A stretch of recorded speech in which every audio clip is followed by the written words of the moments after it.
tardes, Zenón. Bueno, buenas tardes, ¿qué tal? ¿Qué tal estás? ¿Qué estás por el pueblo? No, estoy en Valladolid. Ah, bueno. Con el alcalde, con el señor alcalde. ¿Estás ahí ayudando al señor alcalde? No te oigo. Que si estás ayudando al señor alcalde. No estoy ayudándolo. No. Buenas tardes a todos. Hola, Monse. Hola. Hola. Creo que voy a quitarme los cascos porque lo hago sin cascos. Apagad el sonido todos porque Estamos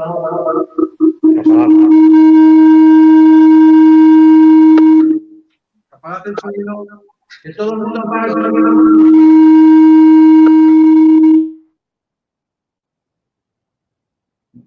Ya está, hemos apagado a todos el sonido. Antonio, conecta tu sonido individualmente. digo que desconectéis, desconectar los sonidos. Sí, está ya, Antonio. Ah, está, vale, perfecto. Cuando quieras. Es que me estaba diciendo Manuel León que es el aparato. Ah, Y se me oye bien, ¿no? sí. A mí se me oye bien, se me oye bien. Bueno, buenas tardes a todos. Estamos grabando en estos momentos la sesión sobre uno de los temas más interesantes de la economía y de la política española, que no lo vamos a llamar la España vaciada porque así nos lo ha pedido nuestro querido ponente, sino la España despoblada. Un tema que iba a decir se ha puesto de moda, no es un término que a mí académicamente me guste mucho, pero en relación a la economía regional, a las economías de aglomeración, a las economías de despoblamiento, ya hace muchos años, cuando empezó la Facultad de Ciencias Económicas de la Universidad Central de Madrid, de la Universidad Complutense, José Luis San Pedro empezó a tratar estos temas de forma intensa, bueno, de forma inicial más que intensa. Rafael Martínez Cortiña, autores como el Perpiñá Grau y otros muchos, ¿no? Es verdad que políticamente ha vuelto a resurgir en defensa de que hay una cierta polarización de los núcleos en España, de los núcleos urbanos y una cierta intensa despoblamiento de la economía española que siempre ha seguido en los últimos siglos una tendencia centrífuga de Castilla hacia la periferia, ¿no? Sobre todo hacia las zonas más industrializadas como Cataluña, el País Vasco, Valencia, como decía el profesor Tortella, y el propio catedrático de Historia Nadal, en su fantástico libro El fracaso de la Revolución Industrial en España, 1814-1913. Pero para hablar de la España despoblada no, tenemos a un académico, que no solamente es académico, sino que ha sido y es una de las personas más prestigiosas del Partido Socialista Obrero Español y sigue siendo una de las personas más prestigiosas del Partido Socialista Obrero Español. Presentarle muy brevemente primero como gran amigo y compañero, que se llama Zenón Jiménez Ridruejo, le tenéis todos en pantalla, y además como catedrático de la Universidad de Valladolid, catedrático de Economía de la Universidad de Valladolid, y muy querido por sus alumnos, porque un profesor de mi hija se enteró que yo era amigo de Zenón y me pidió de enviarle saludos. Personas de Valladolid que han recibido esta ponencia, profesores del CEU en Valladolid, me han dicho que han sido profesores de ellos, alumnos de Zenón. Es decir, cuando los alumnos te recuerdan con muchísima simpatía y sabiduría, pues es como para sentirse profundamente orgulloso, ¿no? A mí me gustaría y yo aspiro a ser un poco como Zenón en ese sentido. Zenón además ha salido más a la palestra en los últimos días porque ha defendido la subsistencia y el apoyo a los 4 idiomas españoles, al catalán, al gallego, al vasco y al castellano. En este caso, como sabéis, hay problemas en algunas regiones de España en relación a la enseñanza del castellano. Por ejemplo, en Cataluña ni un solo colegio público enseña castellano, y bueno, pues igual que Zenón defiende el gallego en Galicia, el catalán en Cataluña, el vasco en País Vasco y el castellano en todo el territorio nacional, pues ha recogido 200.000 firmas y ahí yo he sido su humilde ayudante. Es catedrático de Economía, por lo tanto os va a hablar a todos un académico y va a tratar el tema no de forma tan a la ligera como se ha tratado desde diversos medios de comunicación, sino de forma universitaria y política, que para mí, en el caso de Zenón, es una buena mezcla. Es muy querido también por sus compañeros del Partido Socialista y por sus compañeros más cercanos, es admirado por muchos. No estoy, los que me conocen y los que le conocen saben que yo no estoy exagerando elogios en estos momentos, sino que estoy ahorrándomelos, todo lo contrario, para ganar tiempo para poder escuchar. Voy a ceder la palabra a nuestro insigne Félix González Argüelles, que es el gran promotor de estas conferencias. Tengo a mi izquierda al vicepresidente de la Fundación Socialdemócrata, a Manuel León, imprescindible en todos los órdenes, y Félix González Argüelles nos introducirá el tema y después nos cerrará también la sesión. Y será Félix el que, después de su disertación, durante el tiempo que él considere, dará paso a la conferencia de Zenón. Adelante, Félix. Buenas tardes a todas y a todos.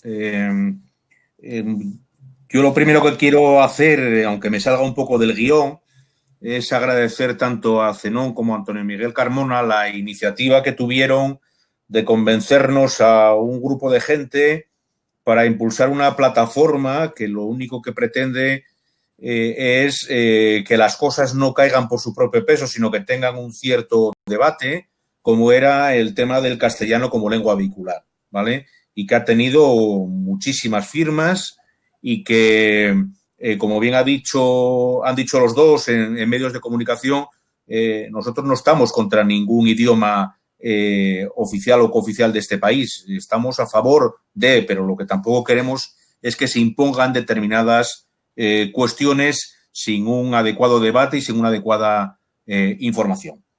Bueno, dicho lo cual, claro, hoy yo creo que para todos es un enorme placer que esté Zenón con nosotros, porque aparte de todo lo que ha dicho Antonio Miguel Carmona, Zenón es una de las personas con las que yo más aprendo escuchándolo hablar, ¿vale? Porque Zenón es una persona a la que lo veréis durante la conferencia, es un placer escucharlo, ¿vale? Porque es una persona reflexiva, es una persona que sabe explicar muy bien sus argumentos en los diferentes temas que pueda hablar, y es una persona también que a la vez escucha, y eso es complicado a veces en el mundo en el que estamos. Y hoy vamos a hablar de un tema muy importante, yo creo que para para cualquier país, ¿no? Pero en este caso para España, que tiene que ver con la España despoblada, ¿vale? Tenemos, no sé exactamente qué porcentaje del territorio que compone España tiene un porcentaje de población, una densidad de población que pueda tener una importancia, y cuánto de ese territorio que antes tenía una densidad de población se ha ido abandonando, y eso qué es lo que ha significado en cuanto a factores como tienen que ver con el medio ambiente, la superpoblación de muchas ciudades, temas de sostenibilidad, y por lo tanto es un tema muy importante. Y también desde el punto de vista de la felicidad de las personas. Yo creo que el ritmo de vida que llevamos en las grandes ciudades es contraproducente en muchos casos para la salud de las personas, para la salud física, pero también para la salud mental, para esa capacidad de poder pararte y reflexionar y pensar, que muchas veces el ritmo de vida de las ciudades no nos lo permite. Y por lo tanto, yo espero que lo que hoy nos cuente Zenón nos ayude un poco a abordar este problema, que ya, como bien ha dicho Antonio Miguel Carmona, mucha gente ya coincide en que esto es un problema que tenemos que abordar. Mucha gente está preocupada, pero quizá, como en otras muchas cosas en este país, en esta querida España, nos falta un plan para abordar este problema y para hacerlo de manera coordinada, y no que cada uno o cada administración vaya por su cuenta. Por lo tanto, yo, de cara a lo que pueda hablar Zenón, me gustaría que él nos ilustrase sobre cómo abordar este problema, qué medios serían necesarios para poder evitar este despoblamiento de una parte muy importante de España, de qué forma lo podríamos hacer, y si cuestiones como la situación derivada de la pandemia, con el tema del teletrabajo u otras cuestiones similares, pueden ayudar o pueden influir de alguna manera en ir poniéndole a esto algún remedio. Yo voy a estar muy atento a lo que diga Zenón, porque me parece que puede ser muy interesante. Me callo aquí y, Zenón, la conferencia es tuya. Adelante.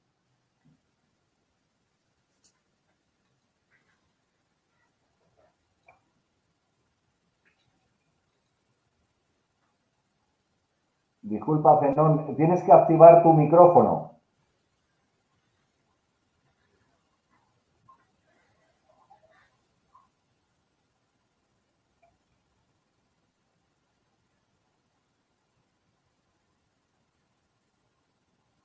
Tienes que darle a micrófono. Sí, está parada la imagen.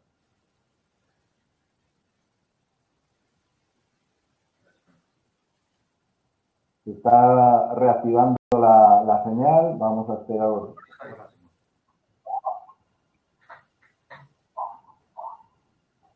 ¿Estás ahí, Zenón? No. Vuelve a entrar.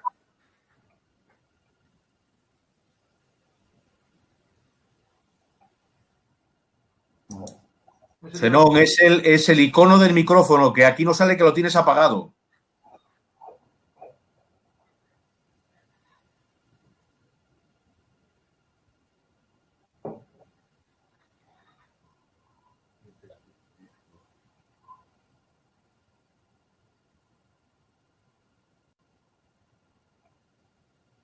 Yo creo que lo mejor es entrar, volver a salir y entrar. Sí. Eso es. Quiero volver a entrar.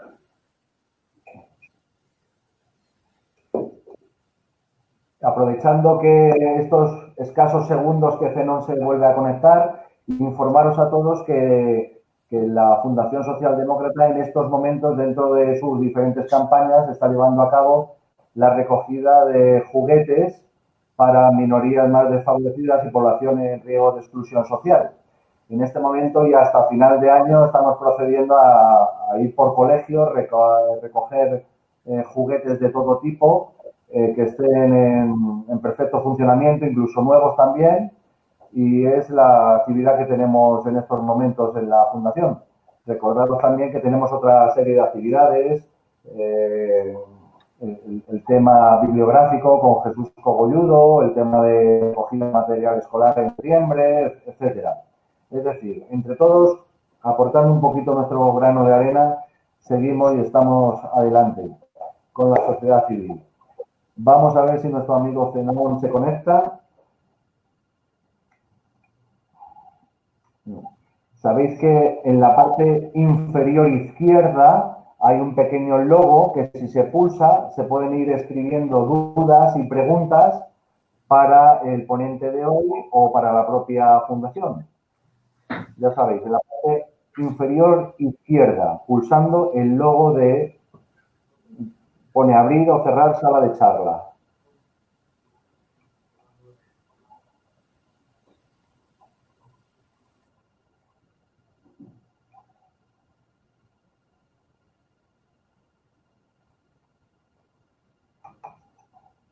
A ver.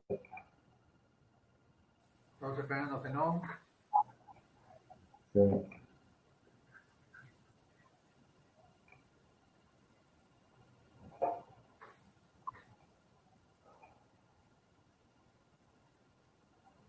Nada, estos son los inconvenientes del riguroso directo.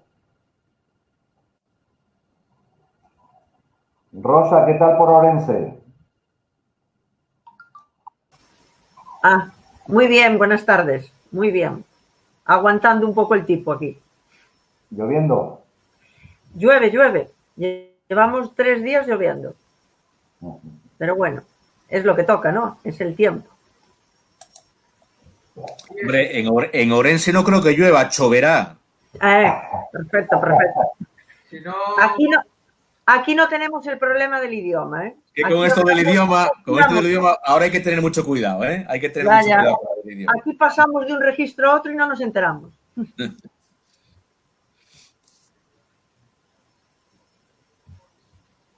Bueno. No. A ver, Ya hay algunas preguntas que algún contertulio está escribiendo en la margen izquierda, que repito, si picáis el logo inferior izquierda, la podéis ir visualizando.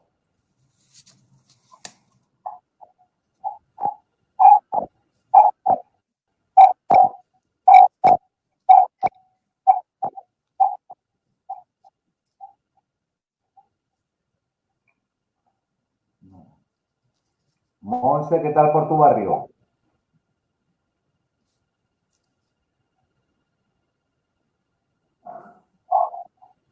No tienes que pulsar el micro. Bien, pero bueno, aquí estamos confinados. Es la zona de Vicálvaro que está confinada ahora mismo. ¿Algo habréis hecho? Algo mal, que van sin mascarilla muchos. Ahí está el mal.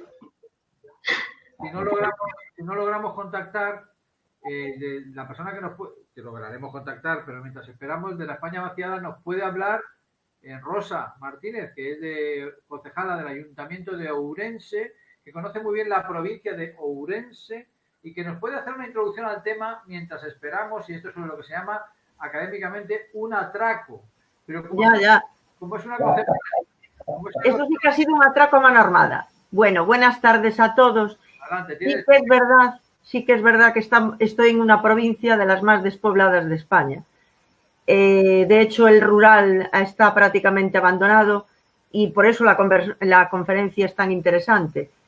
Yo creo que en la anterior legislatura, creo que en el Senado, creo recordar, porque he tenido un senador de aquí del partido, del PSOE, que estaba en la comisión de despoblación, bueno, lo que llamaban la España vaciada, y sé que se aportaron muchas o algunas ideas, pasaron por allí grandes técnicos que les hablaron de cómo se podía corregir este problema, pero en mi provincia en concreto, el que no tengas internet en muchas partes de la provincia, pues impide que la gente pueda vivirse a lo rural, desde luego. No sé qué más decir, la industria es muy escasa en esta provincia, sobre todo está una población muy envejecida, la media de edad es de 57 años, imagínate tú, o imaginaros vosotros cómo se puede corregir esto. Y lógicamente yo creo que hay que hacer una apuesta seria, rigurosa, con respecto a la España despoblada. Y bueno, no os puedo decir más porque la conferencia no estaba preparada, por mí, ¿eh? Está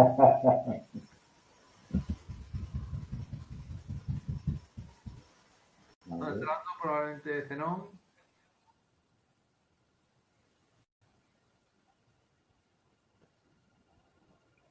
Ya lo tenemos, creo que dentro. Tenemos varios diputados. Está Juan Antonio Barrio, está Daniel Jadraque, Ale. Se está llenando de gente. Aquí Jiménez. Esperamos un minuto.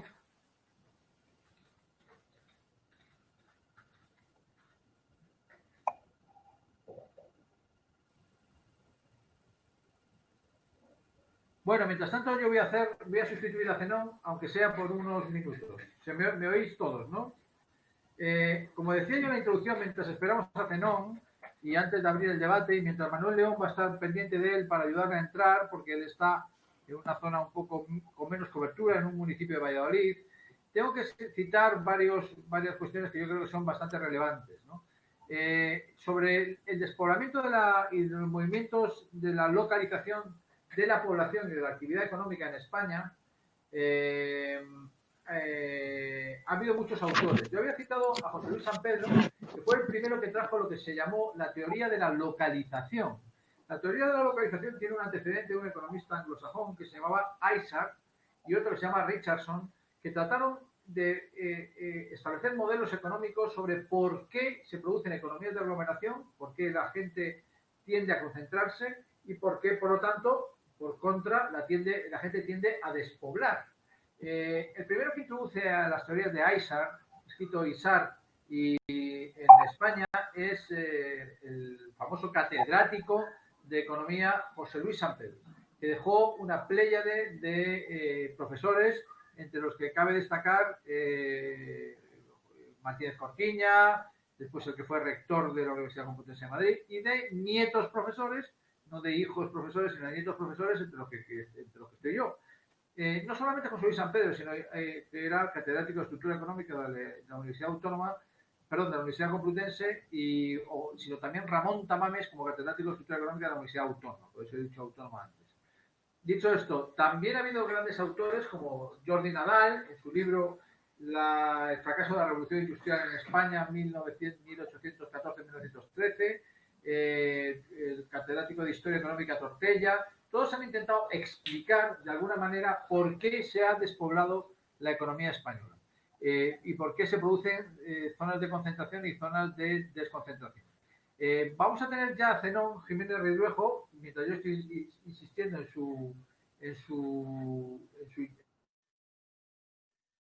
esta breve introducción, porque otro de los que ha tratado las economías de aglomeración, y en este caso en contra de la economía de aglomeración, que es la España vaciada, en este caso, como muy bien dice Zenón, si Zenón le da al icono del micrófono, podremos escucharle.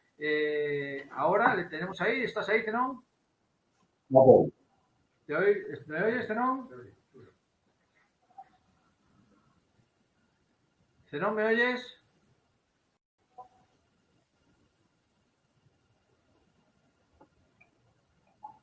Tenemos en la cámara a Zenón, pero no le oímos. Está activo su micrófono. ¿Está activo? ¿Habla Zenón? Probablemente no os oiga.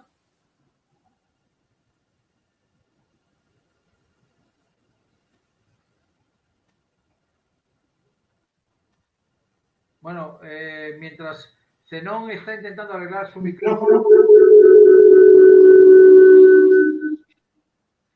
apagamos todos los micrófonos excepto el propio Zenón, Julián, Félix y yo. Yo sigo contando, por lo tanto.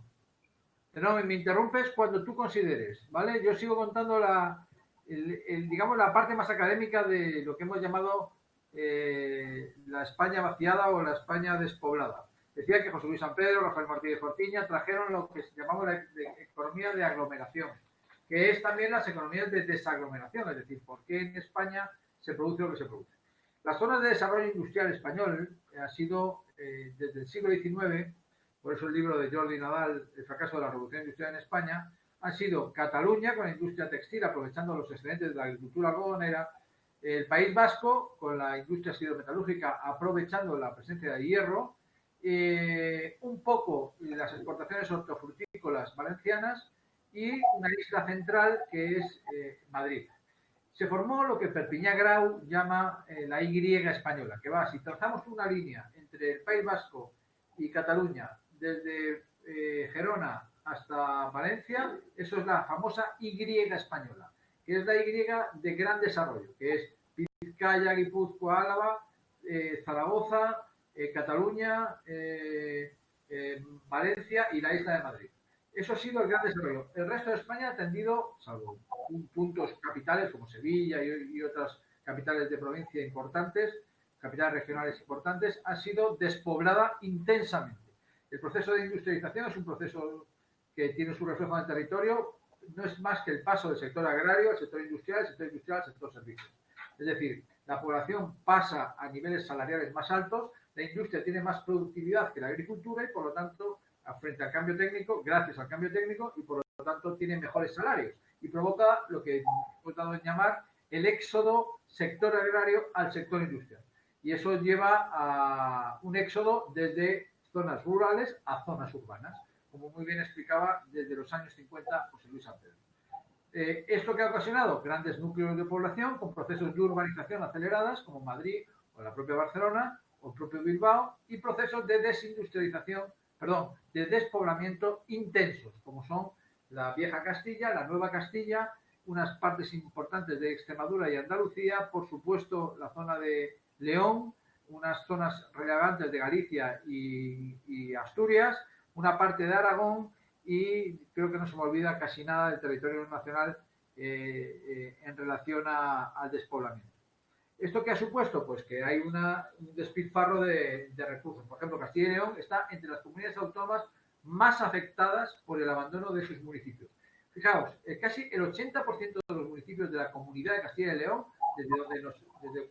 desde un municipio pequeño nos está intentando conectar Zenón, tenía en el año 2018 menos población que la que registraron en 1998. Para que os hagáis una idea, en 20 años, el 88% de los municipios de la Comunidad Autónoma de Castilla y León disminuyó su población.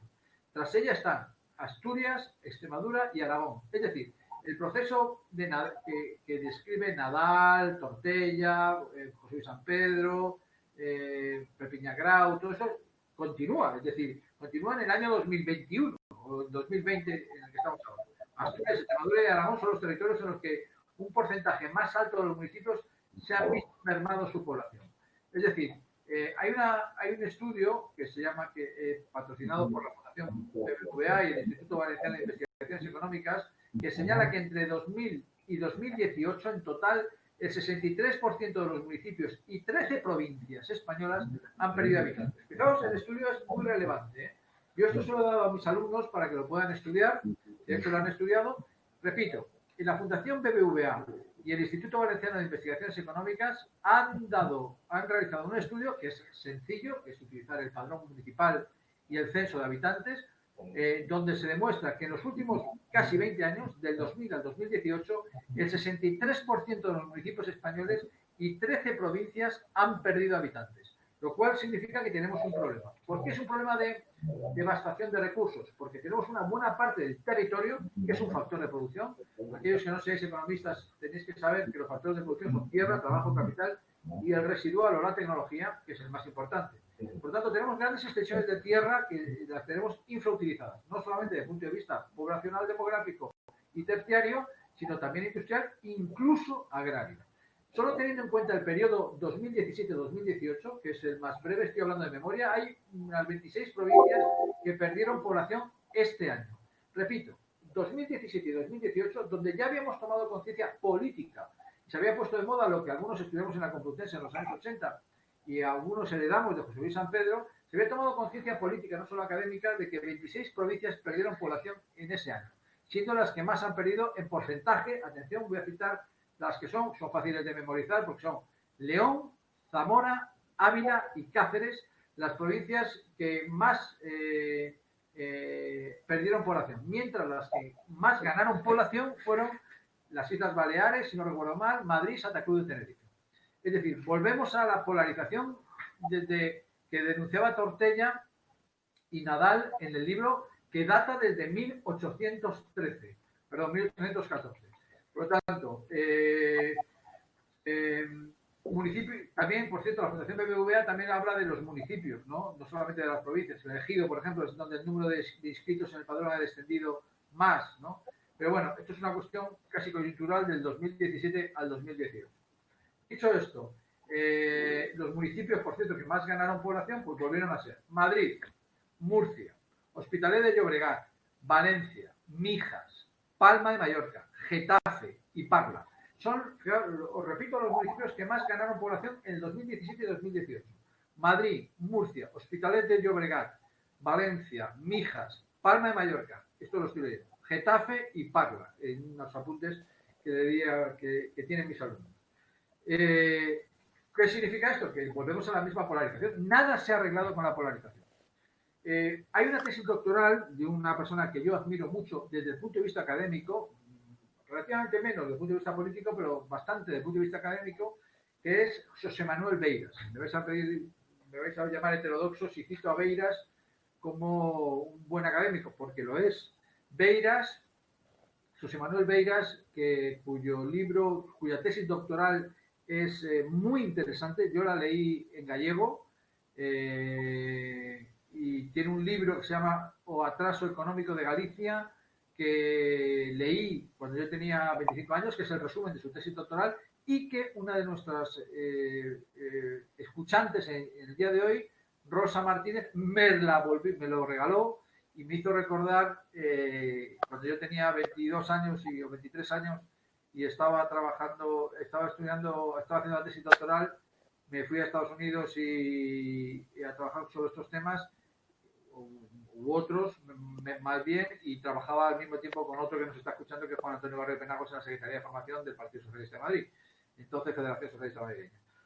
En ese libro de José Manuel Beiras, El atraso económico de Galicia, Beiras dice lo siguiente: los capitales van a los lugares donde hay más rentabilidad. Hay más rentabilidad en los lugares donde más inversión hay, más capitales van. Repito, primer punto, los capitales van a donde más inversiones hay, donde más rentabilidad hay, perdón. Segundo punto, hay más rentabilidad donde más capitales invierten, es decir, es un círculo virtuoso. Por lo tanto, los capitales tienden a ir a Cataluña para invertir en la industria catalana y generan una mayor rentabilidad, cuya mayor rentabilidad ilumina que vayan más capitales todavía. Es decir, la polarización y el despoblamiento, como sombra contraria, es acelerada, es exponencial. Más capital, más rentabilidad, más capital. Con lo cual se industrializa mucho Cataluña, se industrializa mucho Madrid, que es la segunda región de España en industrialización, se industrializa el País Vasco, que es la tercera, y se industrializa Valencia. Y se desindustrializa el resto porque la rentabilidad es baja, entre otras cosas porque no hay miedo al capital. Y se pregunta a José Manuel Beiras, ¿a dónde han ido a parar los ahorros de los gallegos? ¿A dónde han ido a parar los ahorros de los gallegos, que es su tesis doctoral? Los ahorros de los gallegos no se invierten en Galicia. Los ahorros de los gallegos los depositan en una institución financiera cuyo dinero, cuyos préstamos los decide Madrid, y Madrid decide prestárselo a las zonas de más rentabilidad como es Cataluña. Es decir, por poner un ejemplo demasiado vulgar, pero quizá un poco más docente, los ahorros de una persona del año 1945, de un pequeño ganadero, de una aldea o un pueblo pequeño de Ourense, los deposita en su caja rural, la caja rural se lo presta a un banco más importante, el banco más importante puede ser el Santander o el Banco Central, entonces se lo presta a una industria catalana. Es decir, la tesis de Beiras es: los ahorros de las zonas menos desarrolladas no van destinados a las zonas más desarrolladas, sino que van destinados a las zonas ya desarrolladas porque tienen más rentabilidad. Con lo cual se produce una mayor polarización. Y entonces se generan grandes procesos de aglomeración, como decía Aysar y todos estos autores, el propio José Luis San Pedro, y grandes procesos de despoblamiento, como ocurre en algunas provincias como León, Zamora, Salamanca, Ávila, como he dicho antes, la propia Ourense, etcétera, etcétera, que es el resultado. La tesis de Beiras, de José Manuel Beiras, es espectacular. A mí me pareció, cuando yo tenía 23 años, impresionante. Ya sé que esto es sobre la Fundación Socialdemócrata y Beiras es un político nacionalista, pero vamos, me da igual. Yo, como sabéis, Zenón especialmente, que va a intervenir, y yo defendemos el gallego, el catalán, el vasco, incluso el castellano en Cataluña. Por lo cual, la tesis de Beiras, por cierto, es la base científica del nacionalismo gallego, que me parece muy interesante. Yo creo que es el nacionalismo más asentado científicamente en la tesis doctoral de José Manuel Beiras, porque Beiras dice: vamos a crear instituciones financieras propias y una autonomía potente para que los ahorros de los gallegos vayan a desarrollar la industria gallega. Por lo tanto, tiene un razonamiento que lucha contra el despoblamiento y que vaticina o lo que intenta es impulsar pues una cierto nacionalismo, bien entendido, para que pueda desarrollarse esas cosas. Repito, os recomendaría la tesis doctoral. Yo, dando una conferencia en Galicia, en concreto en Ourense, cité la tesis doctoral de Beiras, y Rosa Martínez, que aquí la tenemos presente, que es la nueva patrona de la Fundación Socialdemócrata, a la que doy la bienvenida, me tuvo a bien enviarme la tesis doctoral de Beiras y la volví a releer 30 y tantos años después, y la releí en gallego también. Al principio se entiende poco pero uno se acostumbra enseguida al gallego y acaba entendiendo la tesis doctoral. Muy interesante. ¿Esto qué significa? Que esto no se ha solucionado, porque si estoy diciendo que lo mismo que pasó a principios del siglo XIX está pasando en el periodo último que analiza la Fundación BBVA, el Instituto Valenciano de Estudios Económicos, que es el año 2017 y 2018, estamos en las mismas. Por cierto, la tesis de Beiras de que potenciemos las instituciones financieras nacionales de Galicia para invertir en Galicia fue desarrollada también por políticos madrileños. Creo que hay uno muy importante al otro lado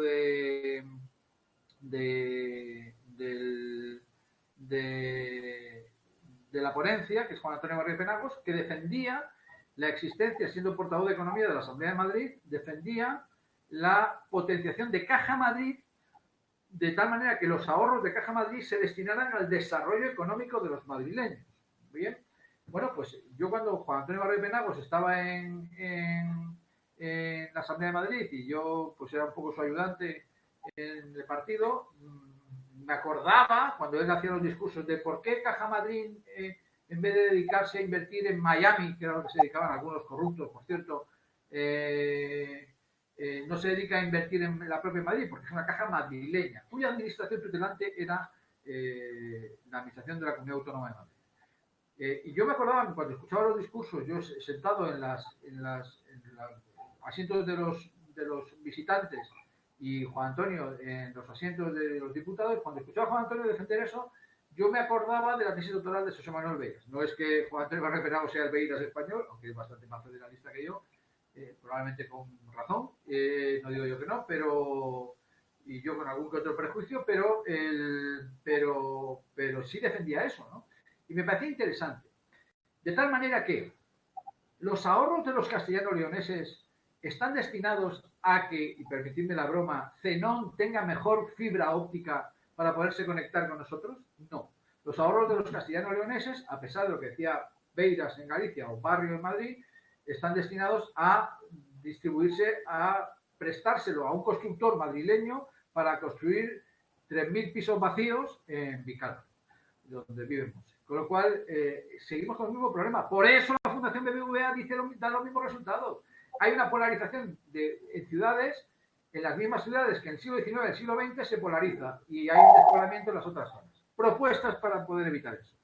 Pues las propuestas que yo escucho, y voy a ser un poco provocador con todos los que estáis asistiendo, dado este papel casi un poco de repente de sustituir a Zenón para poder hablar de esto, es las propuestas, a mí sinceramente casi todas las que he escuchado en el Congreso de Diputados me parecen peregrinas, sin ningún sustento científico y sin ningún sustento de política económica.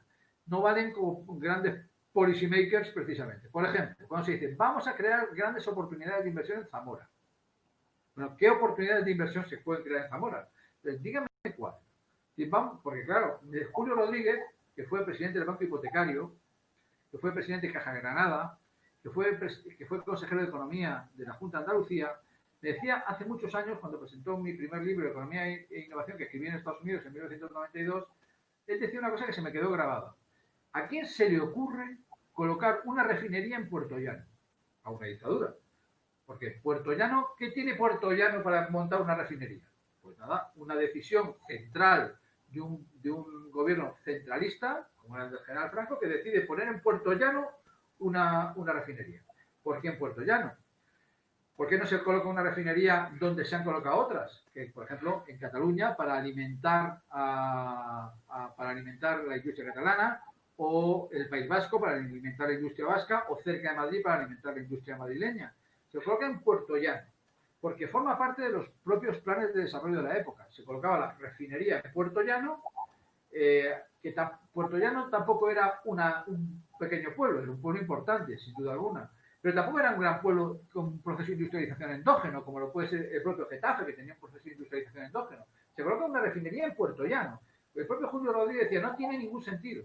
Pero pero alrededor de la refinería se creó una zona industrial que se alimentaba del input de la refinería. Si quitáramos la refinería, ahora hay una aglomeración industrial, que es Puerto Llano, que ha crecido enormemente.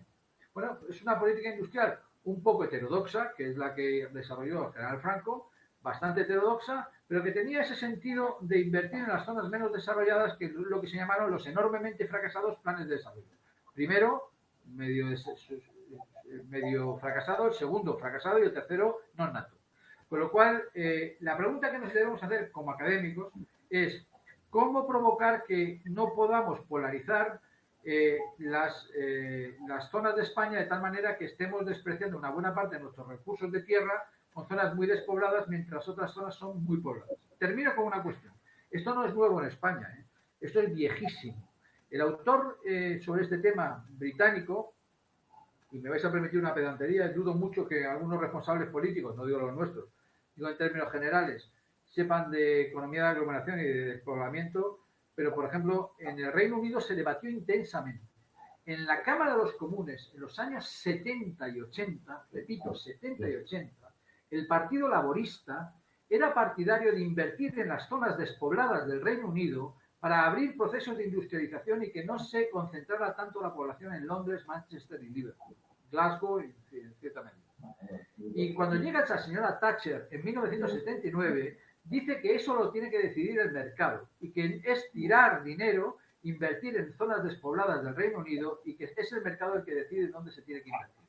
Esa es la diferencia entre la posición del Partido Laborista, que no digo que fuera acertada, desde luego es más propia nuestra, pero no digo que fuera acertada, sino que era invertir en zonas despobladas para evitar el despoblamiento en el Reino Unido. Es un debate de los años 70 en el Reino Unido, incluso 60. El primero que impulsa las inversiones potentes en las zonas industrializadas, en las zonas despobladas del Reino Unido, despobladas por el proceso de industrialización más manchesteriano de Liverpool y de Londres del siglo XIX, había zonas despobladas en el Reino Unido. El primero que lo impulsa para desarrollar las zonas despobladas es Harold Wilson en 1962.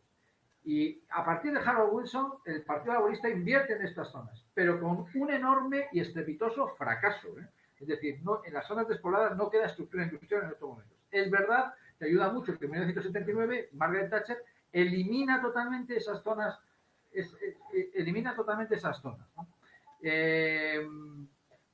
¿Qué ocurre entonces? Y termino con una cuestión importante antes de dar paso, de una forma heterodoxa, le voy a dar paso a Zenón Jiménez Reduejo, que es la siguiente. La Unión Europea tiene fondos de desarrollo regional que tratan, y en este caso sería provincial, que tratan de desarrollar estas zonas más despobladas. Por lo tanto, no es obvio. Quiero dar paso, aunque sea de forma heterodoxa, que nos va a hablar a través del móvil a Zenón Jiménez Reduejo, ya que he estado intentando hacer un análisis. Zenón, ¿me estás escuchando? No, hay que poner el altavoz, ¿Me escuchas? A ver. Te escucho muy bien. Ahí, pues si nos hablas, yo te pongo el micrófono donde tengo el mío y nos escucha todo el mundo. Vale, estupendo. Bueno, en primer lugar, pedir disculpas. No es cuestión de mi responsabilidad, pero lo cierto es que aunque estoy conectado, no entro. Y bien que lo siento. Y lamento pues los incordios que he provocado, ¿no? Intentaré ser más breve de lo que hubiera sido, habida cuenta de las circunstancias y de... No importa que te alargues, se te escucha muy bien, puedes dar una conferencia, no hace falta que te viéramos la cara, puedes dar la conferencia perfectamente y durar todo el tiempo que quieras. Claro, además la cara es lo de menos en este caso. Bueno, se produce una coincidencia en el tiempo de dos circunstancias trascendentes en los espacios que yo llamo despoblados. A mí vaciados no me gusta el término porque no están vacíos, ni vaciados están despoblados. Primero hay un severo proceso de vaciamiento demográfico, un descenso de la población, un envejecimiento relativo muy importante, una reducción de mujeres en edad de procrear y un desplome brutal de las tasas de crecimiento vegetativas. Y al mismo tiempo se está produciendo un señalado debilitamiento del impulso económico, una reducción de la tasa de actividad, descensos en las tasas de empleo y del ritmo de crecimiento económico, reducciones relativas de la renta y de la riqueza. El deterioro de los incentivos a la inversión es señalado y la concentración de las actividades en monocultivos es una constante a lo largo de todos estos espacios.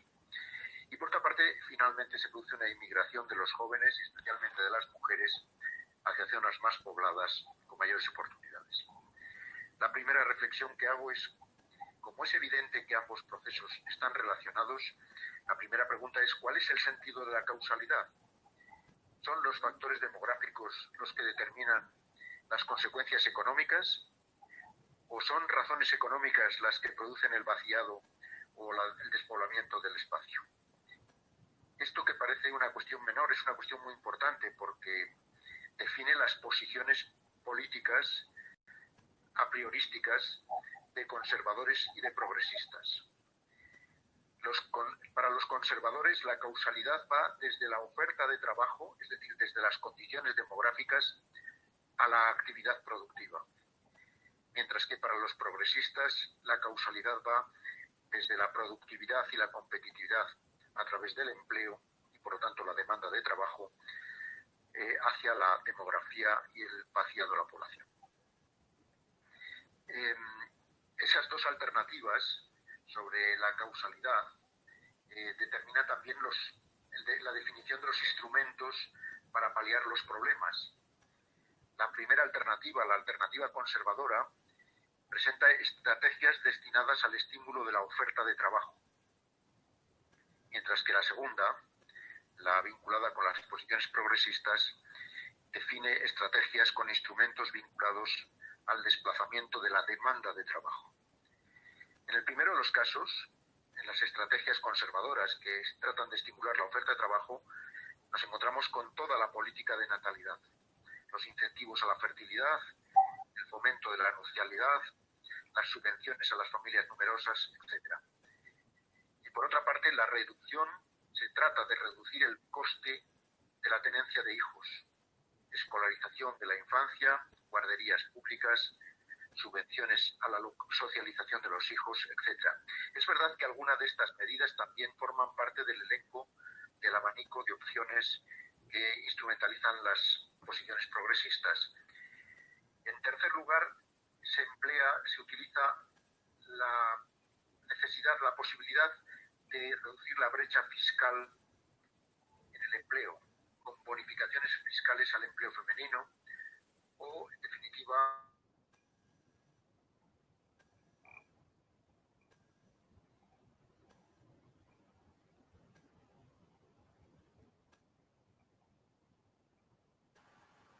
Nos quedamos sin oír.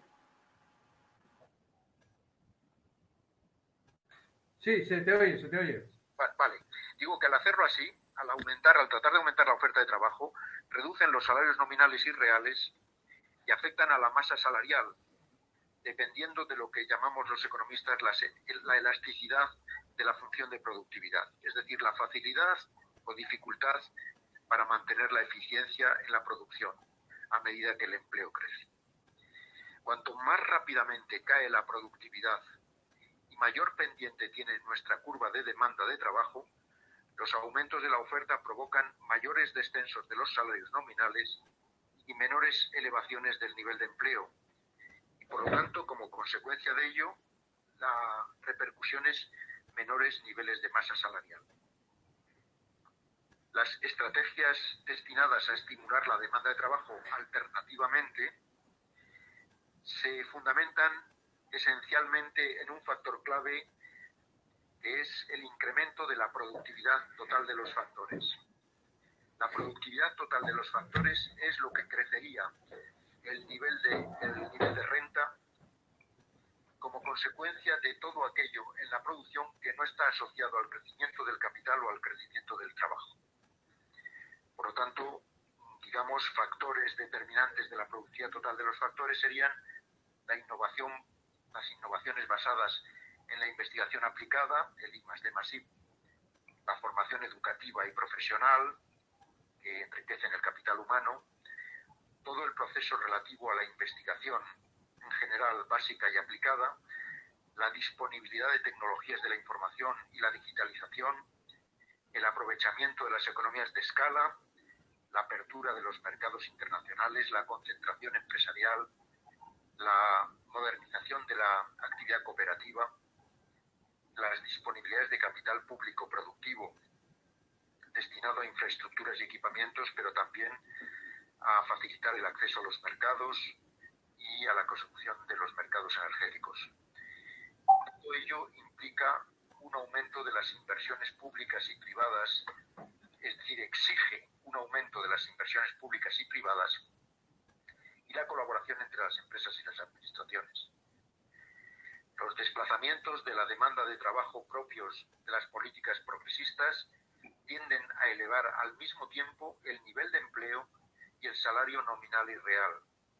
Y sea cual sea la elasticidad de la oferta de trabajo, generan aumentos de la masa salarial y por lo tanto de la participación de los trabajadores en el reparto de la renta. Todos los estudios existentes zonas despobladas revelan que los sectores con mayores tasas de crecimiento de la productividad total de los factores, ese elemento clave del que he hablado, son los que han generado mayores incrementos del empleo y el capital y en todo caso los que sostienen más a la población en estos lugares. Así que parece que tenemos evidencia clara, nítida, de que la productividad total de los factores puede ser un factor determinante clave del sostenimiento de la actividad productiva en estos ámbitos que tienden a despoblarse. Los condicionantes al estímulo de la demanda de trabajo, que no es tan fácil, que es un estímulo complejo, estriban en las áreas despobladas en la ausencia de factores de localización de la actividad económica, la distancia a los mercados, la capacidad o disponibilidad financiera que está limitada, el acceso a la financiación y a las situaciones de capital riesgo son un condicionante básico. La eficiencia y la calidad de los servicios administrativos públicos que brillan por su ausencia, la dificultad para acceder a los fondos europeos, la disponibilidad de servicios educativos y sanitarios de calidad. Todos estos son factores que condicionan y limitan la capacidad de los estímulos de la demanda en estos territorios que están en vías de despoblamiento. Y las preguntas relevantes son: ¿es posible alcanzar la cohesión económica y social de la totalidad del territorio de un país? Temo que la respuesta es no. No es fácil. En territorios tan extensos como, por ejemplo, en el caso de Castilla y León, con casi 100.000 kilómetros cuadrados, tratar de alcanzar cohesión económica y social en todos los ámbitos territoriales es prácticamente una imposibilidad. La segunda cuestión es: ¿disponen los territorios de los factores de localización adecuados para la actividad productiva en este momento? Pues la respuesta es evidente. Hay una limitación evidente también de los condicionantes que determinan la disponibilidad de las empresas para asentarse y generar empleo y actividad productiva en un territorio. La tercera cuestión es: ¿son susceptibles las actividades tradicionales de alcanzar las economías de escala y las sinergias productivas? Si nos fijamos en la actividad productiva relativa a los territorios despoblados, la falta de capacidad y de calidad en el empresariado, la idiosincrasia de un empresariado muy individualista, limita y condiciona, coarta, la posibilidad de alcanzar economías de escala y determina la insuficiencia de las economías, de las sinergias necesarias para que las empresas se asienten en estas localidades, en estos ámbitos. La cuarta es: ¿existe capacidad de inversión pública en infraestructuras y equipamientos para reducir los costes de acceso a los mercados? ¿Estamos en condiciones de dotar a estos territorios de infraestructuras y equipamientos suficientes como para que se reduzcan los costes de acceso a los mercados? Porque el capital se tiende a establecer allá donde los costes son más bajos, donde el acceso de los mercados es más fácil. Y uno de los problemas fundamentales es que estos territorios carecen de factores de localización, entre otras cosas, porque la inversión pública no tiene la capacidad suficiente para dotar de estructuras y equipamientos capaces de generar un espacio productivo satisfactorio para las empresas. La quinta cuestión es: ¿existen capacidades de desarrollo endógenas para conseguir compensar estas limitaciones y trasladar los incentivos o los estímulos de la demanda de trabajo a un despegue de la actividad productiva? Pues en realidad la respuesta es que el paso del tiempo nos indica que las capacidades de desarrollo endógenas, que podrían mejorarse sin ninguna duda, parecen insuficientes para evitar el despoblamiento, que el mercado está trabajando en contra de la localización de las personas en estas zonas. Y la sexta pregunta, que me parece la más importante de todas, ¿es suficiente con el voluntarismo? Mi respuesta es no. Es importante, es interesante, es útil, incluso puede ser conveniente elevar el tono de las protestas, pero hacer política de estímulo de la demanda o políticas conjuntas de estímulo de la demanda y la oferta, que quizás serían incluso más favorables, si hubiera los recursos necesarios, y esta es una cuestión en la que entraré posteriormente, serían suficientes como para detener el proceso de despoblamiento progresivo de amplios espacios territoriales en España. Pues me temo que no, el voluntarismo no será suficiente.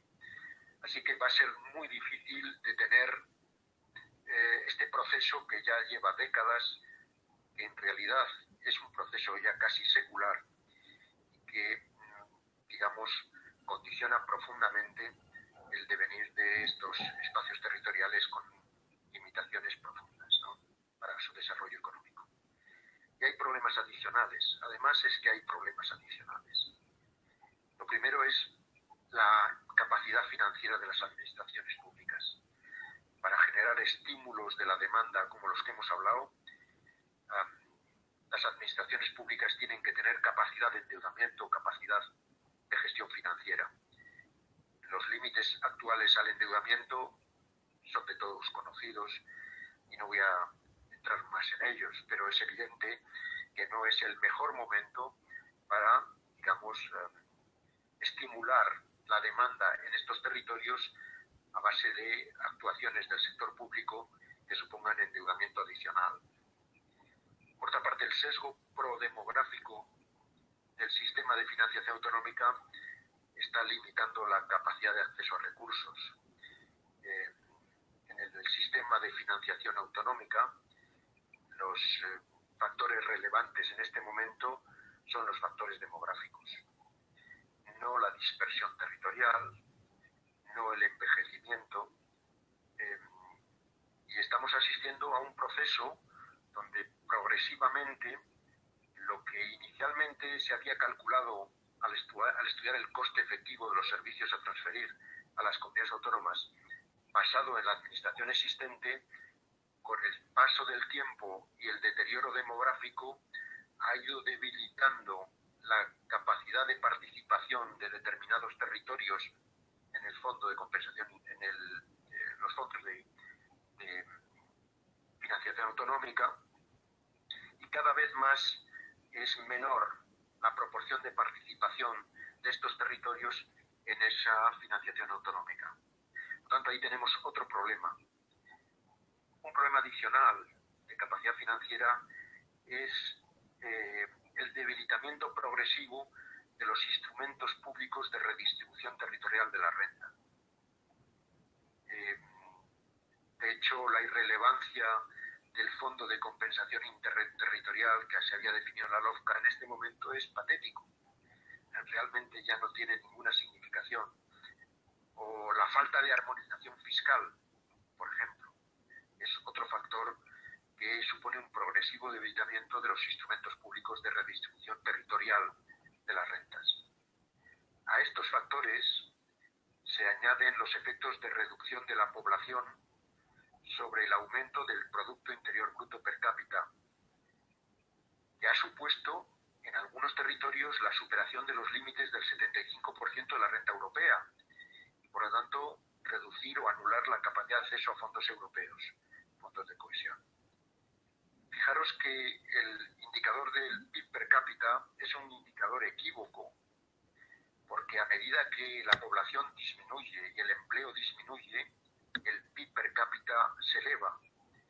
Pero no somos conscientes y no se computa que con la desaparición de los pueblos y la ausencia de mercado para las viviendas de esos pueblos que han desaparecido o que se han despoblado, o de los equipamientos, o de las infraestructuras, o de los terrenos, o, digamos, de los elementos que constituyen la vida de los ciudadanos, al desaparecer del mercado todos estos elementos patrimoniales, se reduce el PIB, pero no está computado. No se computan las reducciones del PIB como consecuencia del vaciamiento de los pueblos que elimina del mercado una parte de la riqueza de toda esta población. De la reducción del empleo y de las personas empleadas, y por otra parte las caídas del PIB como consecuencia del vaciamiento no se computan. Hay una pérdida de recursos y esta pérdida de recursos no es apreciada en las valoraciones del PIB per cápita. Por otra parte, hay las consecuencias de los mecanismos de inversión, las limitaciones y las dificultades que estos territorios tienen en los mecanismos de inversión en los presupuestos generales del Estado. La progresiva relevancia que le estamos dando a las balanzas fiscales obra en contra de la utilización de los recursos públicos a favor de estos territorios. El deterioro de la capacidad fiscal por descensos de las tasas de empleo o la importancia creciente de los gastos corrientes en pensiones en el cómputo total del gasto total o del gasto corriente total de la administración. A medida que se gasta más en el ámbito de las pensiones, la proporción de participación en la inversión tiende a reducirse. Seguramente con todas las limitaciones, una estrategia simultánea de estímulos de la oferta y de la demanda sería el menos malo de los caminos, pero tenemos severas dificultades. Tenemos poblaciones envejecidas y con bajo nivel educativo. Tenemos dispersión territorial con elevados costes de acceso a los mercados. Tenemos carencias de servicios que alejan fundamentalmente a las mujeres primero y luego a los hombres de los asentamientos rurales. Todos estos elementos, más la ausencia casi absoluta de sinergias entre las empresas, sinergias que sean muy importantes. El sistema cooperativo es un sistema de captación de sinergias. Sin embargo, el individualismo, el carácter individual de las personas, el talante individual de los ciudadanos que viven en las zonas rurales imposibilita la concentración, la adquisición común de maquinaria, hacer compatible y compartidos los gastos de explotación, etc. Por lo tanto, tenemos un problema muy serio, porque incluso sabiendo qué es lo que tendríamos que hacer, ni tenemos los recursos, ni tenemos la mano de obra, ni tenemos las condiciones sociales, ni tenemos los servicios necesarios, ni tenemos, digamos, las condiciones de concentración de la población necesarias para que todo esto pueda hacerse de una forma eficaz. Así que si ya es difícil la lucha contra el viento, la política económica de las administraciones, si ya es discutible y nos encontramos con todos estos elementos adicionales de carácter restrictivo que limitan, condicionan y a veces impiden la utilización de los recursos públicos, lo que nos dice todo esto es que tenemos un formidable problema de dificilísima solución. Más o menos esto es, resumiendo, de lo que quería hablar yo hoy. Pues muchísimas gracias, querido Zenón. Hemos estado haciéndolo al final. Ha sido sinceramente, lo digo como profesor, una lección magistral de economía, con la E mayúscula, como disciplina. Y una lección magistral también de política y sobre todo de realismo. Tengo al vicepresidente de la Fundación Socialdemócrata en estos tiempos donde las nuevas tecnologías se han impuesto, sujetando el móvil de Zenón para que lo podáis escuchar todos. Creo que lo habéis escuchado todos correctamente, ¿no? Le cedo la palabra. Le agradezco el trabajo. No pasa nada. Si da igual, no eres una persona cuyo aspecto es bastante agradable, pero que no es necesario que se te viera la cara para que nos dieras esa lección magistral que nos has dado, ¿no? Por lo tanto, yo creo que ha sido muy enriquecedor, ¿no? Cuando el COVID termine te invitaré a una copa por lo de aspecto agradable. Nuestro sexo no es mi especialidad, pero bueno, y sobre todo a quien hay que invitar es a Manuel León, que está sujetando el móvil con un dolor en el brazo. Le cedo la palabra a Félix González Argüelles para que haga un apunte, si le parece bien, y dé la voz y la palabra a los que quieran preguntarte y opinar, ¿no? Adelante, Félix.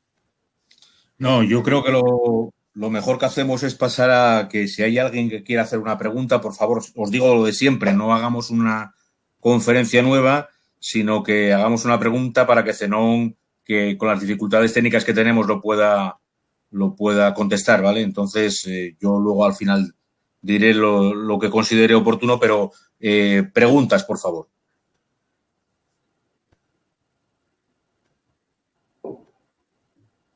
¿Preguntas? En el propio chat de la conferencia, en el lado izquierdo, hay varias preguntas. Si os parece, os las leo para que no pueda ver el chat. José Manuel Martínez habla sobre qué opinas. A ver, que se va. Ahora. ¿Qué opinas de las recientes declaraciones de Adriana Lastra negándoles el derecho a hablar a los mayores del PSOE, entre los que me incluyo? Curiosamente, esta pregunta, José Manuel, no entraría dentro de los parámetros de la ponencia actual. Si Zenón o nuestro presidente quiere contestarte, pero yo sigo realizando alguna pregunta que nos han enviado los contertulios. Rosa Martínez, ¿la inversión en banda ancha en la España rural sirve o sería una solución para la despoblación en muchos de nuestros pueblos? En concreto, en provincias interiores como la suya, que es Orense, ¿no cree que esto ayudaría a que se fijara industria en estas zonas? La verdad es que no he escuchado. Si me puede repetir la pregunta. Sí, la pregunta de Rosa es... Rosa es concejala del Ayuntamiento de Ourense, que es la capital de una provincia con municipios en proceso de despoblamiento, que es Ourense. Y entonces, como concejala y como una de las políticas de referencia en Galicia, Rosa Martínez te pregunta si la banda ancha puede ser una de las soluciones para luchar contra el despoblamiento. Bueno, la banda ancha es muy importante. Forma parte del elenco de cuestiones que puede estimular o incentivar la localización de actividad económica, por una parte, la eficacia de la existente, es decir, mejorar la productividad total de los factores de la actividad productiva existente.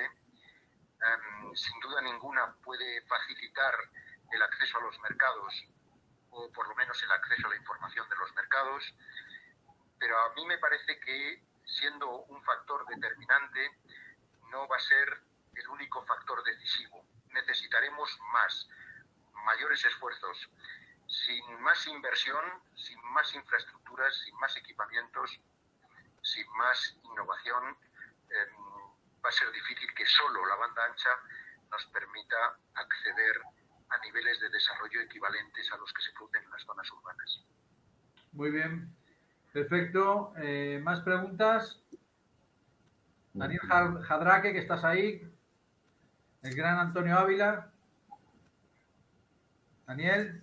Una pregunta por escrito, la leo. Yo lo que me pregunto es si la despoblación, que ahora está, o despoblamiento, que ahora está de moda, si es mala en sí misma o es poco conveniente, porque no me queda claro. ¿Has escuchado la pregunta, querido? Perfectamente.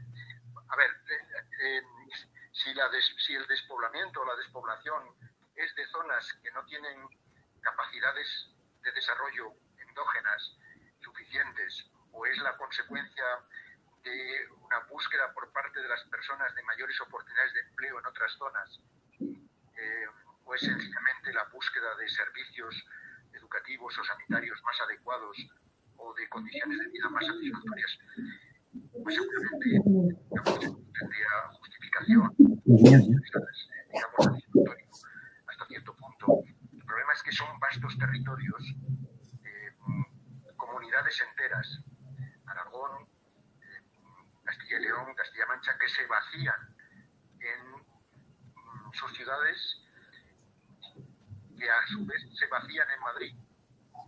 Es decir, que vamos hacia un espacio económico desvertebrado, despoblado, con limitaciones enormes, y concentramos la actividad en un territorio, en las grandes ciudades, Barcelona, Madrid, etcétera, donde los problemas crecen, donde hay más oportunidades de empleo, donde hay mayores niveles de renta, donde la gente tiene mayor y mejor nivel de vida, pero tenemos problemas de carácter irresoluble por exceso de concentración de la actividad.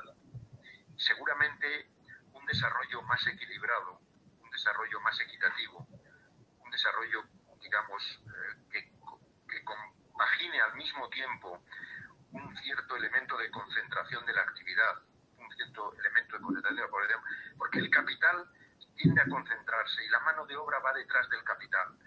Por lo tanto, es difícil de parar este proceso.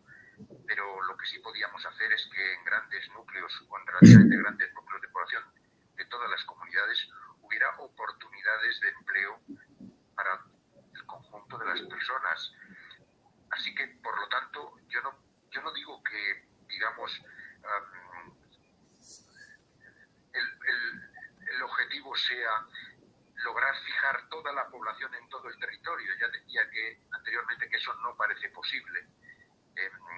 Digamos que la cohesión económica y social de tan vastos territorios con niveles de despoblamiento tan grandes no parece que se pueda revertir.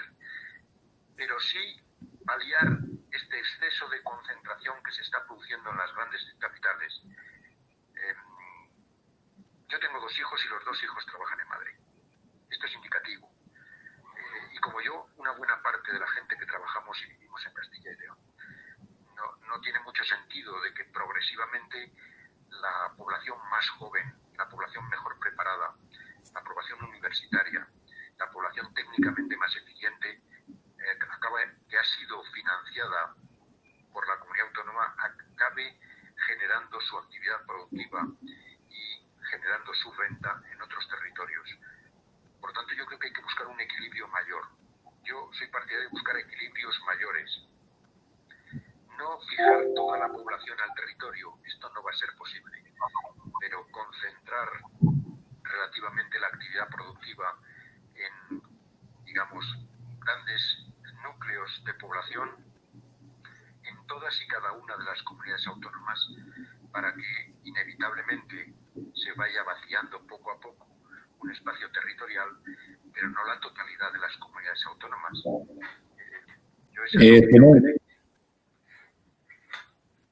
Te iba a trasladar otras 2 preguntas que pueden tener que ver con esto último que estás diciendo. Una de José Manuel, que habla de si sería necesario conseguir la reagrupación de municipios, es decir, para economía de escala, y Alex, que plantea el papel de las diputaciones y de las entidades de ahorro provinciales como elementos para invertir y generar oportunidades.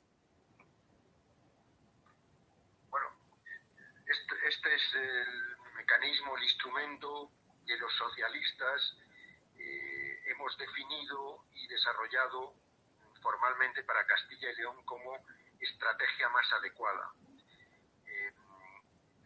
Vincular las inversiones públicas fundamentalmente en las cabeceras de comarca, concentrar fundamentalmente las actividades educativas, sanitarias, de servicios básicos, de servicios sociales en las cabeceras de comarcas. Pero tenemos un problema muy serio, y es que muchas de las entidades de población de los municipios que forman parte de un entorno territorial alrededor de una cabecera comarcal no están satisfechos con esta solución. No se sienten solidarios, no se sienten cómodos con la idea de centrar la totalidad o una parte fundamentalmente de los esfuerzos de inversión pública en las cabeceras comarcales. Así que hay resistencias por parte de los municipios contiguos a ceder una parte de sus actividades en la cabecera comarcal. Y eso mismo pasa exactamente igual con los servicios de carácter financiero. No es posible ni va a ser fácil mantener las agencias de las entidades financieras, ni siquiera en las cabeceras de comarca, ya ni siquiera en las cabeceras de comarca. La evolución del sector bancario nos indica que progresivamente irán eliminándose agencias a lo largo del territorio. Pero desde luego intentar mantener en todas y cada una de las entidades de población un vínculo con las entidades de ahorro, a mí me parece un disparate, no es posible, por ahí no. Finalmente, el tema de las diputaciones. Las diputaciones forman parte de un aspecto muy importante de ayuda que contribuye, que colabora a la gestión de la administración de los pequeños municipios. Y por lo tanto, aunque no es una figura muy atractiva para la izquierda, ya se sabe que Azaña decía que las diputaciones son nidos de caciques, a veces de derechas y a veces de izquierdas, bueno, sin llegar a eso, ¿no? Pero lo cierto y verdad es que en este momento las diputaciones están generando unos servicios, prestando unos servicios a los municipios muy importantes. Porque los ayuntamientos de tantos municipios pequeños que tienen dificultades para tener una secretaría activa y para poder disponer de los recursos necesarios, en las diputaciones se encuentran un principio de gestión de sus recursos razonablemente eficaz. Otra cosa distinta es cuál es el mecanismo de la toma de decisiones para la inversión de las diputaciones y si esas inversiones públicas están sirviendo al desarrollo de los territorios en mayor o en menor medida, o en qué medida las inversiones de las diputaciones se están repartiendo de una forma idónea para conseguir estimular la demanda de empleo en las zonas cabecera de comarcas, que es donde yo creo que hay que poner todo el énfasis. Te hago dos preguntas más. Una que plantea Taki sobre, él dice que si la calidad de vida está preferentemente en las zonas rurales y las personas jubiladas retornan a ellas, si eso no genera un envejecimiento que acrecienta una sociedad dual, que es los jóvenes en las ciudades, los mayores en las zonas rurales, y que a dónde nos llevaría eso, bueno, que cómo ves este tema. Y yo quería también, porque lo he comentado en una pregunta al principio, si algún elemento como puede ser la puesta en funcionamiento de una renta mínima rural podría ayudar a atraer gente joven a las zonas rurales, no lo sé. Dos preguntas un poco para que las contestes. Eustaquio Jiménez está aquí, es diputado socialista, que no tiene la palabra. Vale. A ver, yo comparto la idea de la calidad de vida, pero no creas que en los pueblos se comparte. Se dice, pero a la hora de tomar decisiones la gente abandona los pueblos. ¿Por qué? Pues porque no es solo la calidad de vida en el sentido genérico, es también las oportunidades de empleo, son también las oportunidades educativas para sus hijos, son también las capacidades de acceso a los servicios sanitarios, es también los servicios públicos, la diversión, el entretenimiento. Los chicos no quieren vivir en los pueblos. Por tanto, hay mucha gente que toma la decisión de, a pesar de perder calidad de vida, en ese sentido un poco lírico del que estamos hablando, optan por abandonar sus pueblos, aunque mantengan su casa y la ocupen en vacaciones, pero optan por abandonar sus pueblos y buscar su vida, su actividad laboral y social en las ciudades. Y efectivamente esto es lo que ha supuesto y se está suponiendo un envejecimiento muy grande. Digo esto desde la perspectiva de que comparto absolutamente la idea de la calidad de vida. Yo he utilizado absolutamente todos mis recursos para adquirir y renovar una vivienda, una casona preciosa, por cierto, en el pueblo, y apuesto por vivir 6 meses en el pueblo. Por lo tanto, digamos que un pueblo que era popular y que ahora es socialista, y que seguramente mi presencia allí ha debido de suponer algún estímulo.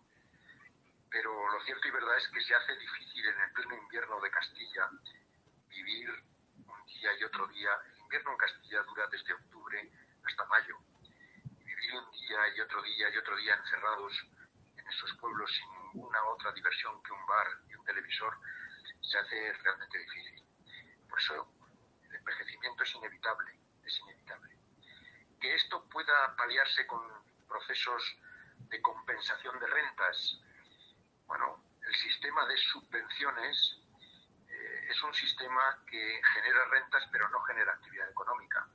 Si no generamos empleo en las zonas rurales, el resultado es vaciamiento. Es decir, que aunque compenses con niveles de renta, vamos a llamarle renta básica rural, eso no genera empleos, eso simplemente fija a determinada población mayor en zonas, en pueblos y en zonas rurales, pero no resuelve el problema de la localización de la actividad económica, que es, a mi juicio, el problema fundamental. Te hago 3 preguntas más muy breves. Una, a raíz de esto que has dicho, efectivamente la renta puede significar un incentivo, pero no puede ser el motor de la actividad. Si también podría haber una política de incentivos a la actividad en zonas rurales. Rosa nos plantea, ¿cómo ves? Ella plantea ¿Me oyes ahora? Ahora sí, perfectamente. ¿Sí? ¿Me oyes? Sí, ahora Vale. Sí. Estaba diciéndote que, vale, lo de la renta entiendo, pero sí, también podría haber incentivos a la generación de actividad, ¿vale? A empresas o a elementos que puedan fijar actividad en zonas despobladas. Rosa nos plantea un tema de conflicto diputaciones, comunidades autónomas, que se hacen lo mismo que si puede haber ahí un problema. Y luego Alex habla de que si podría ser una solución para poblar las zonas despobladas, el tema de inmigrantes. Pues vamos por partes. Yo comparto la idea de la posibilidad de establecer incentivos a las actividades económicas rentables en las zonas, digamos, despobladas. Pero hay todos los límites de los que he hablado yo antes. O sea, que esto no es, esto se dice fácil, pero su puesta en marcha, tenemos que tener potencial endógeno de crecimiento, es decir, una actividad empresarial in situ. Sin actividad empresarial in situ, o sea, hay que tener en cuenta que la mayor parte de los pueblos de las zonas despobladas en este momento tienen una población que está media por encima de los 60 años. Es decir, entre 60 y 70 años es la población. Y muchos de ellos, una buena parte de ellos, son jubilados. Así que incentivos a la actividad económica, más allá de los factores endógenos de crecimiento habitual de esas zonas, que son la agricultura y la ganadería, la explotación forestal, etcétera, pues lo veo con mucha dificultad, Factores de localización de la actividad económica en zonas con mala comunicación, mal acceso, escasos capacidad de acceso al mercado de trabajo, energía deficiente. Cuando en el pueblo donde yo vivo hay una tormenta, la luz se nos va por un día entero, Es decir, que esto es incompatible con la actividad económica mínima de una empresa rentable. Hasta tal punto de que la Diputación Provincial tiene que incentivar comercios mínimos de comestibles. Es decir, subvencionar la existencia de comercios de comestibles mínimos. ¿Para qué? Para que esta gente tenga capacidad de acceso a la alimentación diaria sin tener que desplazarse. Si este es el problema, si necesitamos subvenciones para mantener un comercio mínimo de alimentación, imagínese los incentivos a la actividad económica que habría que adoptar para localizar actividad empresarial en zonas tan deficientes en medios de comunicación, sistemas de acceso a la energía, etc. Por tanto, lo veo interesante para los sectores que ya tienen capacidad de desarrollo endógeno, es decir, para las empresas ya existentes, pero no lo veo fácil para la localización de nuevas empresas. El tema de los conflictos en la Diputación y las comunidades autónomas, me temo que el conflicto está en el abandono de ambos. No es tanto el conflicto entre ambos, como en el abandono de ambos. Voy a poner un ejemplo que me parece que es clarificador. En el pueblo donde yo vivo, que se llama Trigueros del Valle, a 30 kilómetros de Valladolid, por lo tanto un pueblo casi del entorno de Valladolid, hay una fortaleza, un castillo gótico, precioso, magnífico. Hace un par de años o 3 se derrumbaron un muro se derrumbó una parte del panel de la muralla, una parte importante. Todavía estamos discutiendo a quién le corresponde acudir en la defensa de ese patrimonio. Ya no hablo de utilizar el patrimonio como forma de estímulo o incentivo a la actividad económica. No. Hablo del sostenimiento del patrimonio. Entre tanto, en esa misma fortaleza, el ayuntamiento, de común acuerdo con un empresario, han establecido una especie de pequeña zona de localización de grandes monstruos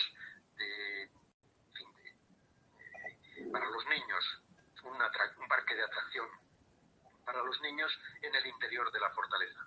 Bueno, la duda no está en si eso es interesante o atractivo, que lo es, porque atrae visitantes de fin de semana y estimula e incentiva los bares, etcétera. Pero el problema es si no caerá alguna piedra en algún momento sobre cualquiera de los visitantes. Ese es el problema. Entonces, estas discusiones sobre patrimonio entre Diputación y comunidades autónomas, aunque la competencia la tenga la comunidad autónoma, se hacen eternas.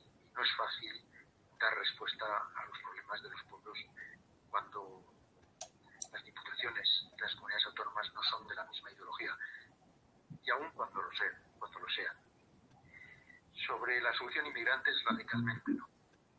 Los inmigrantes, hay una inmigración vinculada con la actividad productiva de la agricultura, una inmigración de procedencia búlgara, de procedencia rumana, de procedencia de los países del este, que se asentó inicialmente y que ha dejado ya de asentarse, que supuso un estímulo, un incentivo a la recuperación de la población, de los niveles de población en algunos pueblos.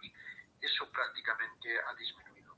Y desde luego los inmigrantes procedentes de Latinoamérica o de África o de Asia no tienen ningún interés o muy escaso interés en localizarse, en hacer su vida en espacios territoriales como los que, digamos, nos ocupan. Los espacios en despoblamiento tienen escaso atractivo para la inmigración.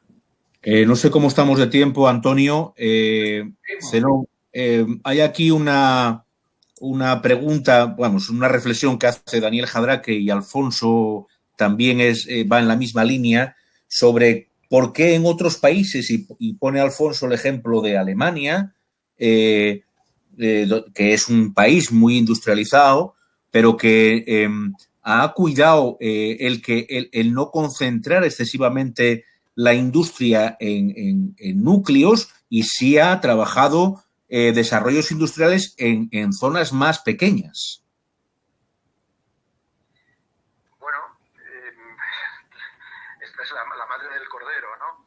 Yo debo decir de antemano que este no es un problema del siglo XX-XXI, aunque surja en este momento con fuerza, ¿no? Yo creo que esto comienza en 1584.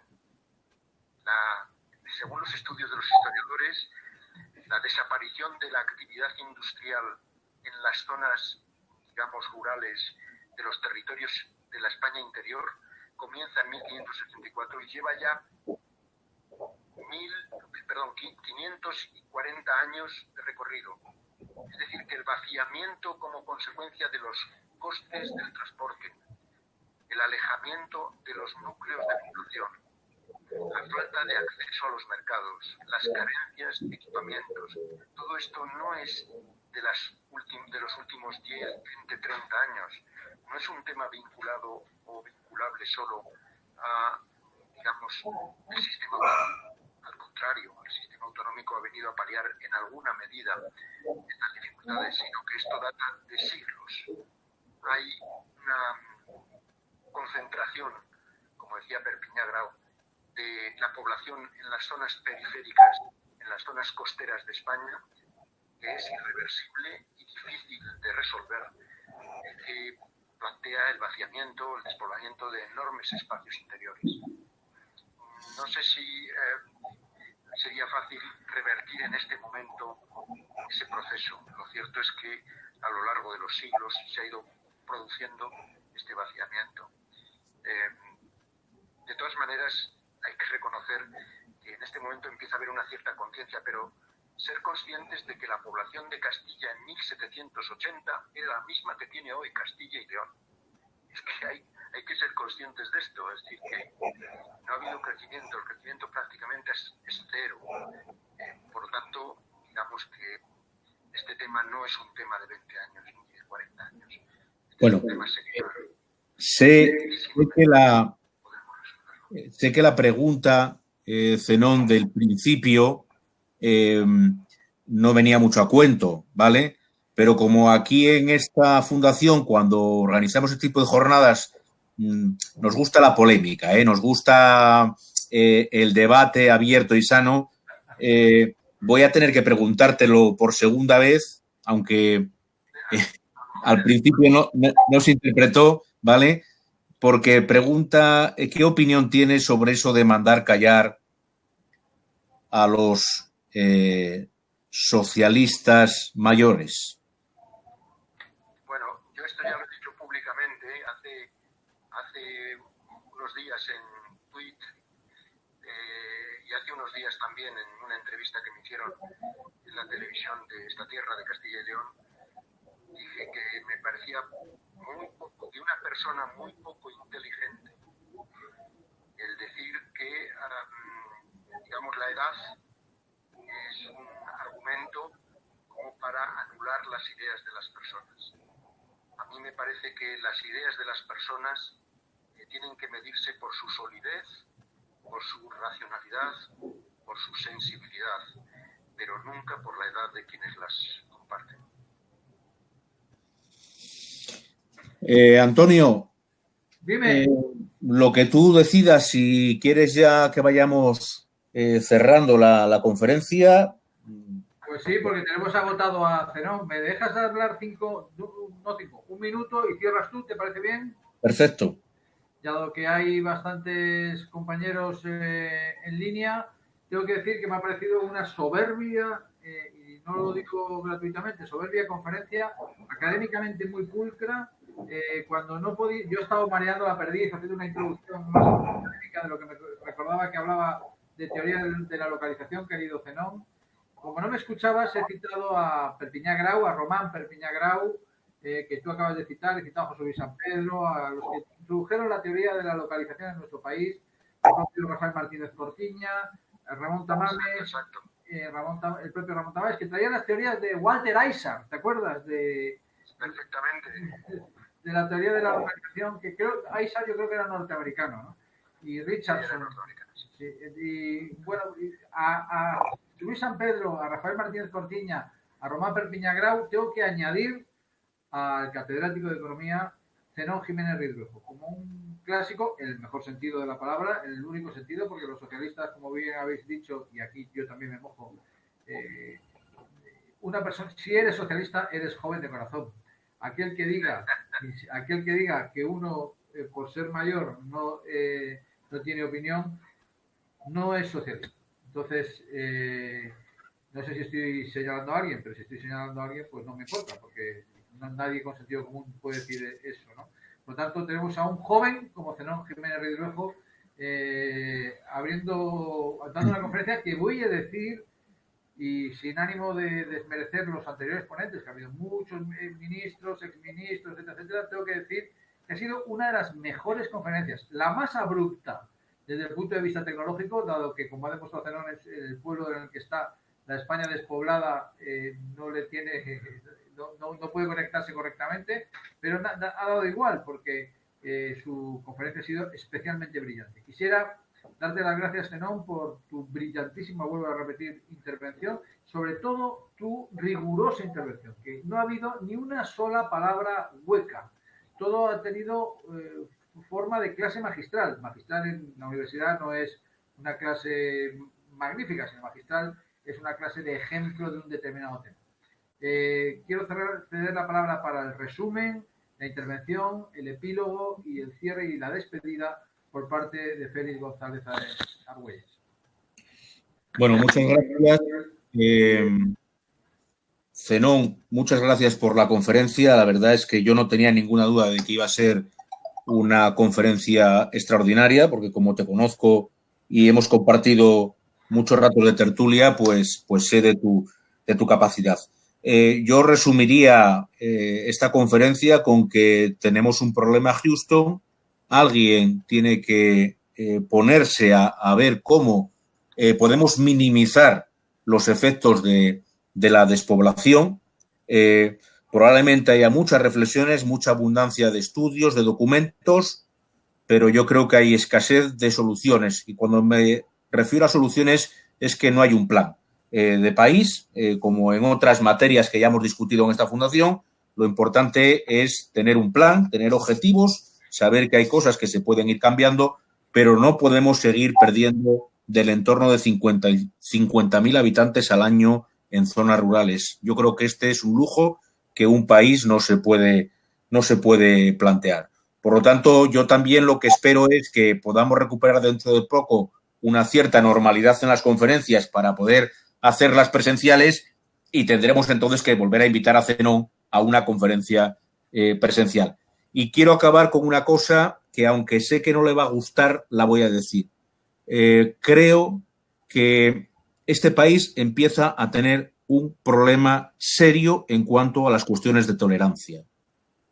Antonio Miguel Carmona ha sufrido un problema en este caso con su vehículo, menos mal que no ha sido con él, de intolerancia. No sé quién ha sido, me importa muy poco quién ha sido el que haya hecho esa acción, pero lo que demuestra es que este país está empezando a volver atrás en cuestiones básicas como son el respeto a las ideas de la gente y la discrepancia sana, el debate, pero nunca acciones violentas o acciones de coacción. Y por lo tanto quería expresarlo aquí en esta fundación, porque aquí siempre tenemos abiertas las puertas a la gente, siempre admitimos todas las ideas, pero lo que no podemos tolerar es acosos, es violencia, sea de quien sea y sea hacia quien sea. Y yo termino aquí, espero que la próxima conferencia la podamos desarrollar mejor desde el punto de vista tecnológico, pero bueno, mucho ánimo y mucha suerte a todos, y sobre todo lo más importante en estas fechas, mucha salud. Adiós a todos. Gracias, Antonio. Gracias, Félix. Un abrazo para todos. Un abrazo, Zenón. Gracias, hasta luego. Adiós. Chao. Adiós, muchas gracias. Adiós, feliz noche. Hasta luego, muchas gracias.